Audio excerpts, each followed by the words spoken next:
सुप्रभात बच्चों, कैसे हैं आप? मैं उम्मीद करती हूँ कि आप अपने-अपने घरों में स्वस्थ और सुरक्षित होंगे। हाँ जी बेटा, हमने हिंदी का पाठ 2 नई सोच पढ़ा हमने। इस कहानी में कौन था? एक कौवा और एक लोमड़ी। इसमें कौवे और लोमड़ी की कहानी थी। क्या कहानी थी? इसमें एक कौवा था, उसके पास रोटी का टुकड़ा था और वह पेड़ की डाली पर बैठा हुआ था और उसने अपनी चोंच में रोटी का टुकड़ा ले रखा था और उधर से एक लोमड़ी गुजर रही थी। लोमड़ी ने कौवे के मुंह में जब रोटी का टुकड़ा देखा तो उसे लालच आ गया और वह चाहती थी कि वो रोटी का टुकड़ा उसे मिल जाए। तो उसने क्या कहा कौवे से? कौवे भैया, आप तो बहुत सुरीला गाना गाते हो, एक नई फिल्म का गाना सुना दो। तो जब हमने इसमें नई सोच क्या है? पहले जब हमने कहानियां सुनी है तो उसमें कौवा गाना गाने लग जाता है, रोटी का टुकड़ा नीचे गिर जाता है और लोमड़ी लेकर चली जाती है। परंतु इस कहानी में नई सोच यह थी कौवे की कि उसने रोटी के टुकड़े को डाली पर रखा, पेड़ की डाली पर रखा और गाना गाने लगा। जब वह रोटी का टुकड़ा लोमड़ी को नहीं मिला तो लोमड़ी वहां से जाने लगी। जब लोमड़ी वहां से जाने लगी तो कौवे ने उसे आवाज दी, लोमड़ी बहन रुको, मेरे पास रोटी के 2 टुकड़े हैं, एक तुम ले लो और एक मैं खा लूंगा।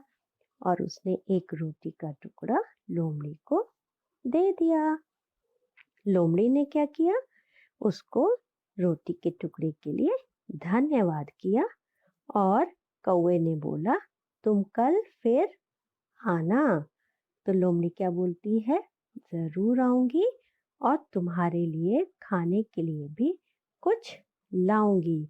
तो इस तरह से ये दोनों मित्र बन जाते हैं। तो इस कविता में, इस कहानी में यही था, लोमड़ी और कौवा मित्र बन जाते हैं। और अब हमें इस पाठ से बुक वर्क वगैरह करना है इसका। तो सबसे पहले हम करेंगे कठिन शब्द।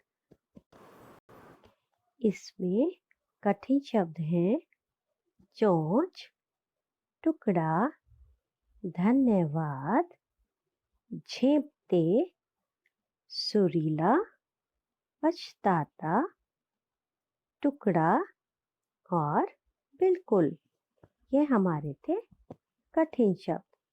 और आगे देखेंगे हम शब्दार्थ। शब्दार्थ देखेंगे। पहला है चोंच, पक्षियों के मुंह का अगला नुकीला भाग। सुरीला, मधुर स्वर वाला। टुकड़ा, हिस्सा।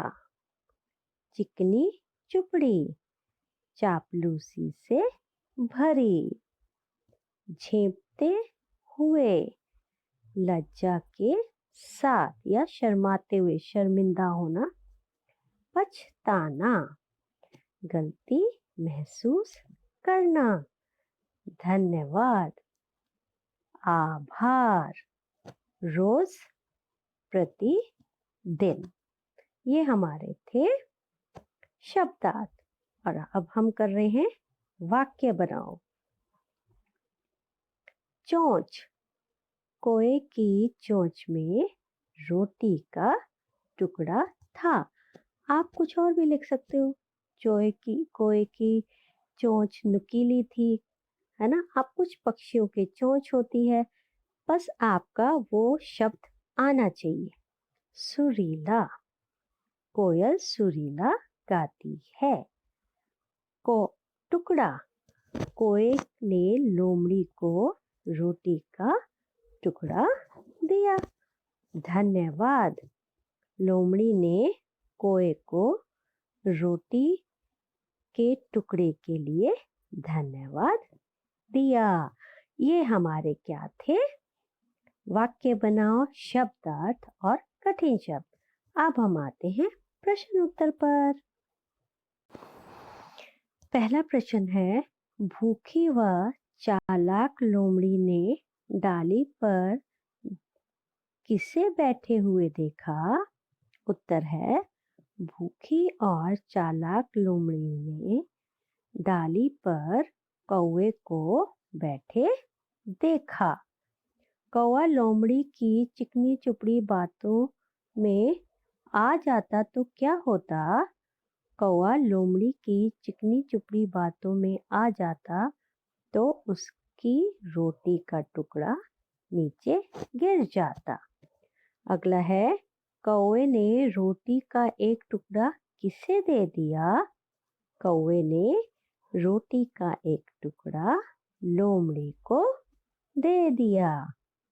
अगला है, बिल्कुल आऊंगी और साथ में तुम्हें खिलाने के लिए भी कुछ लाऊंगी। यह बात किसने किससे कही? यह बात लोमड़ी ने कौवे से कही। ये थे हमारे एक वाक्य में उत्तर। अब आगे देखते हैं। कौवे ने नई सोच कैसे दिखाई? कौवे ने रोटी के टुकड़े को पेड़ की डाली पर रखकर गाना सुनाने की नई सोच दिखाई। भूखी व चालाक लोमड़ी क्या चाहती थी? भूखी व चालाक लोमड़ी रोटी का टुकड़ा चाहती थी। इस कहानी से आपको लोमड़ी अच्छी लगी या कौवा, और क्यों? इस कहानी में हमें कौवा अच्छा लगा क्योंकि उसने लोमड़ी को रोटी का टुकड़ा देकर उससे मित्रता की। ये हमने बिल्कुल सरल शब्दों में करे हैं प्रश्न के उत्तर, जिससे आपको आसानी से याद हो जाए। इस कहानी से आपको क्या सीख मिली? इस कहानी से हमें यह सीख मिली कि हमें किसी की चिकनी चुपड़ी बातों में नहीं आना चाहिए। अब आते हैं पठित गद्यांश पे। कौवा बोला, अरे लोमड़ी बहन रुको, मेरे पास रोटी के 2 टुकड़े हैं, मिल बांट कर खाते हैं ना। अब इसका हमने प्रश्न क्या बनाया है?